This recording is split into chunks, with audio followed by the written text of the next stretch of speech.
بسم اللہ الرحمن الرحیم الحمدللہ رب العالمین والصلاة والسلام علی سید الانبیاء والمرسلین وعلی آلہ واصحابہ اجمعین اما بعد فاعوذ باللہ من الشیطان الرجیم بسم اللہ الرحمن الرحیم یا ایہا الذین آمنوا کتب علیکم الصیام کما کتب علی الذین من قبلکم لعلکم تتقون صدقت یا رب العالمین والصلاة والسلام علیکہ یا سیدی یا رسول اللہ وعلی آلکہ وصحابکہ یا سیدی یا حبیب اللہ الصلاة والسلام علیکہ یا سیدی یا خاتم النبیین وعلی آلکہ وصحابکہ یا سیدی یا خاتم المعصومین۔ اللہ تعالیٰ نے قرآن کریم برہان رشید میں ارشاد فرمایا، یا ایہا الذین آمنوا، اے ایمان والو، کتب علیکم الصیام، تم پر روزے فرض کر دیے گئے ہیں، کما کتب علی الذین من قبلکم، جس طرح کہ تم سے پہلے لوگوں پر، پہلی امتوں پر روزے فرض کیے گئے تھے، لعلکم تتقون، تاکہ تم تقوی اختیار کرو، تاکہ تم پرہیزگار بن جاؤ۔ تو اس آیہ کریمہ میں عربی زبان کا لفظ صیام اور صوم آیا ہے۔ اس کا لغوی اور اصطلاحی معنی کیا ہے، سب سے پہلے اس کو بیان کرتے ہیں۔ لغت میں صوم کسے کہتے ہیں؟ الامساک والکف عن الشیء، کسی چیز سے باز رہنا، کسی چیز سے بچے رہنا اور کسی چیز سے رک جانا، یہ صوم ہے۔ اور شریعت کی اصطلاح میں صوم کیا ہے؟ الامساک نہارا علی المفطرات بنیۃ من اہلہ من طلوع الفجر الی الغروب الشمس۔ روزے سے مراد ایسی تمام چیزوں سے دور رہنا، بچے رہنا جن کی وجہ سے روزہ ٹوٹ جاتا ہے، اور اس کے ساتھ نیت ہو، اور اس کا وقت طلوع فجر سے لے کر غروب آفتاب تک کا ہے۔ اس میں سب سے پہلے اجتناب ہے کہ بندہ کھانے پینے سے اور جماعت سے بچا رہے، ان چیزوں سے دور رہے جن کی وجہ سے روزہ ٹوٹتا ہے، اور یہ سب نیت کی وجہ سے ہو، یہ سارا کچھ طلوع فجر سے لے کر غروب آفتاب تک ہو۔ تو اس میں نیت سے مراد یہ ہے کہ وہ بندہ نیت کا اہل ہو، جو روزہ رکھ رہا ہے، نیت کر رہا ہے۔ سب سے پہلے یہ دیکھا جائے گا کہ وہ نیت کا اہل ہے یا نہیں ہے۔ جس طرح کہ کوئی کافر غیر مسلم وہ اس وقت میں، ان اوقات میں نیت کر لیتا ہے، سارا دن بھوکا پیاسا رہتا ہے، لیکن اس کا شریعت کے ہاں روزہ نہیں ہے۔ کیوں؟ کیونکہ وہ اس نیت کا اہل ہی نہیں تھا۔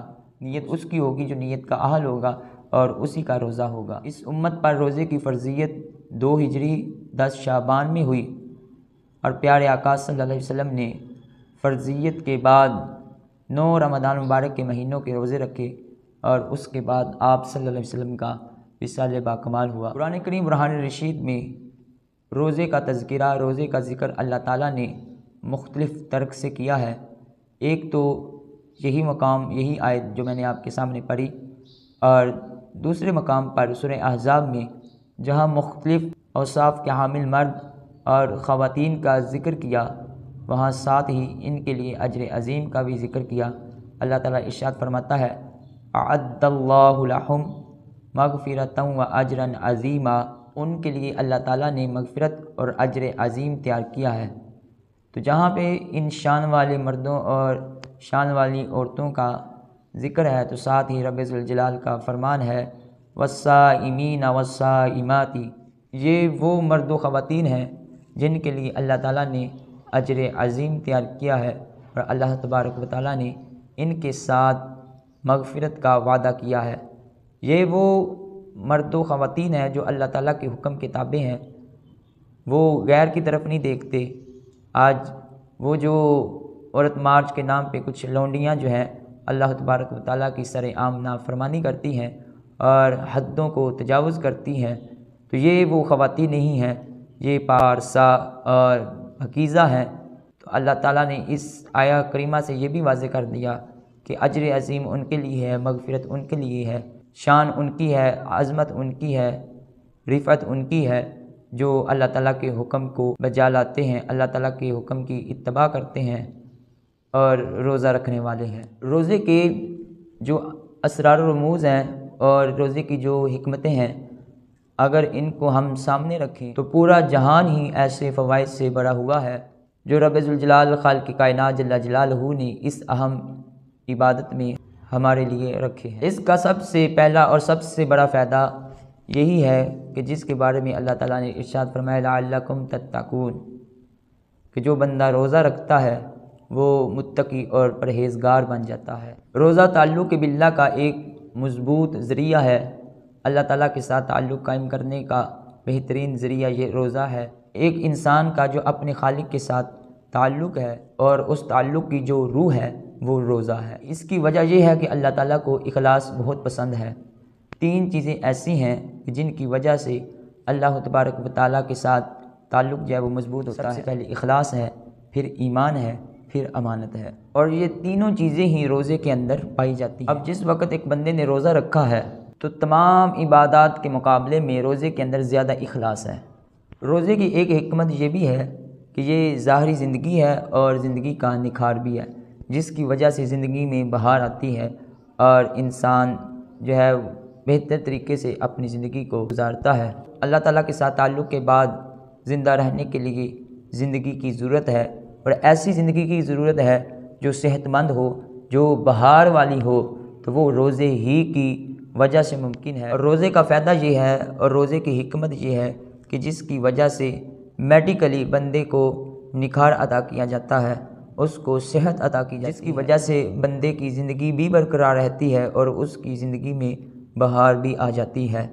تو اس سلسلہ میں حضرت ابو ہریرہ رضی اللہ تعالیٰ عنہ کی روایت موجود ہے کہ پیارے آقا صلی اللہ علیہ وسلم نے ارشاد فرمایا صوموا تصحوا، روزہ رکھو تندرستی پاؤ، روزہ رکھو گے صحت مند ہو جاؤ گے، تمہیں صحت ملے گی، تمہاری زندگی میں بہار آئے گی، اور روزہ رکھنا تمہارے لیے میڈیکلی بہت زیادہ موزوں ہے، تمہاری جو قوت انہضام ہے اس کے اندر موزونیت آ جائے گی، یہاں تک کہ اگر طب کے سارے اصولوں کو اکٹھا کر لیا جائے تو یہ روزے کا ایک شعبہ بنتا ہے۔ اور اسی طرح پیارے آقا صلی اللہ علیہ وسلم کا فرمان عالی شان ہے لِكُلِّ شَيْءٍ زَكَاةٌ، ہر چیز کی زکوٰۃ ہوتی ہے، وَزَكَاةُ الْبَدَنِ الصَّوْمُ، اور بدن کی جو زکوٰۃ ہے وہ روزہ ہے، کہ اگر کسی چیز کی زکوٰۃ ادا کر دی جائے، زکوٰۃ دی جائے تو وہ چیز پاک ہو جاتی ہے۔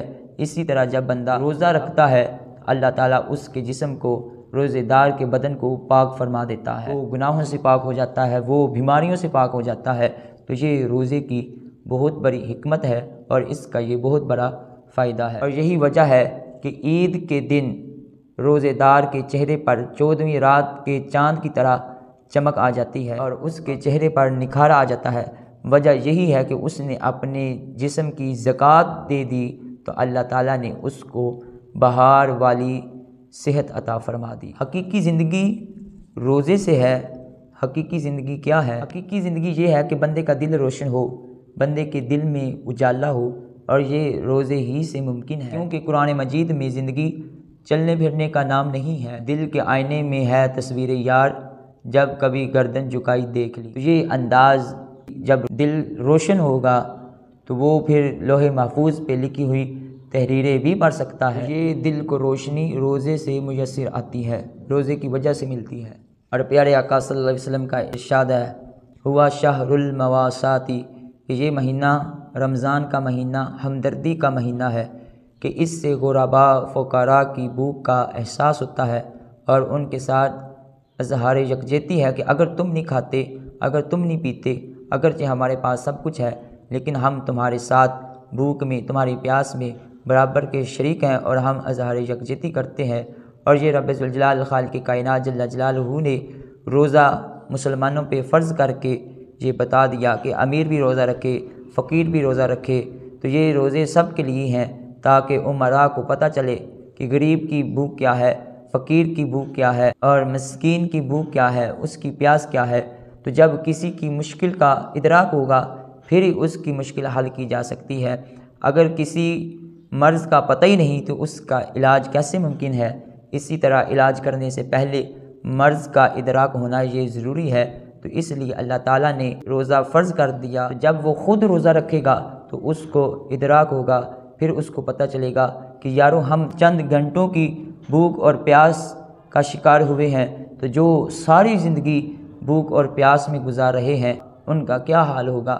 تو اس سے ہمدردی کا ایک جذبہ پیدا ہوتا ہے۔ اس سے روزے کی یہ حکمت ظاہر ہوتی ہے کہ اللہ تعالیٰ نے فقراء کے ساتھ حوصلہ افزائی کی ہے کہ دیکھو میں نے امراء کو بھی تمہاری اس وصف میں شریک کر دیا ہے۔ تو سامعین ناظرین، یہ روزے کی چند حکمتیں تھیں اور چند اس کے اسرار و رموز تھے۔ اللہ تعالیٰ ہمیں سمجھ کر اس پر عمل پیرا ہونے کی توفیق عطا فرمائے۔ آمین وما توفیقی الا باللہ۔